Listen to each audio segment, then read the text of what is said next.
tu sreiរបស់យើងធ្វើការសម្ដែងដោយ Sayunana Hara ដោយសាររឿងមួយហ្នឹងគឺនិយាយអំពីតួស្រីរបស់យើងហ្នឹងគាត់គឺជាគ្រូពេទ្យផ្នែកចិត្តវិទ្យានិង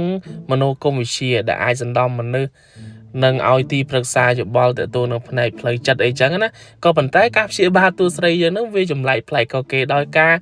ប្រើរាងកាយរបស់គាត់ហ្នឹងទៅព្យាបាលអ្នកជំងឺរបស់គាត់ហើយចង់ប្រាប់ថាគាត់ហ្នឹងគឺនិយាយខ្លីគឺដូចពួកជនឆបោកហ្នឹងតែម្ដងឲ្យតែអ្នកមកចូលមើលជំងឺរបស់គាត់ហ្នឹងគាត់តែងប្រើរាងកាយដែលសិចស៊ីរបស់គាត់បញ្ចេញមុខបញ្ចេញក្រោយឲ្យពួកអ្នកជំងឺរបស់គាត់ហ្នឹង scan QR code បាញ់លុយឲ្យគាត់តទៅអស់ពីខ្លួនម្ដងទៅម្ដងគឺបែបថាអស់ពីខ្លួនតែម្ដងញាក់សាច់សាហាវហើយបន្ទាប់ទៅវាអស់ហើយតួស្រីយើងមិនឲ្យអស់លុយព្រីទេតួស្រីយើងមានការបម្រើសេវាកម្ម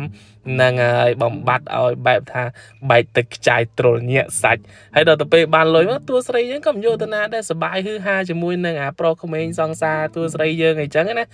តែអ្វីដែលគួរឲ្យកត់សម្គាល់នឹងឆ្ងល់ថាហេតុអីអ្នកជំងឺរបស់គាត់ដែលបានមើលជំងឺជាមួយនឹងគ្រូពេទ្យអ្នកគ្រូស្រីនេះហើយតួស្រីយើងហើយជាប់ចិត្តគឺចឹងឯងដូចយ៉ាប៉ែនេះគឺជាប់ចិត្តដកមិនរួច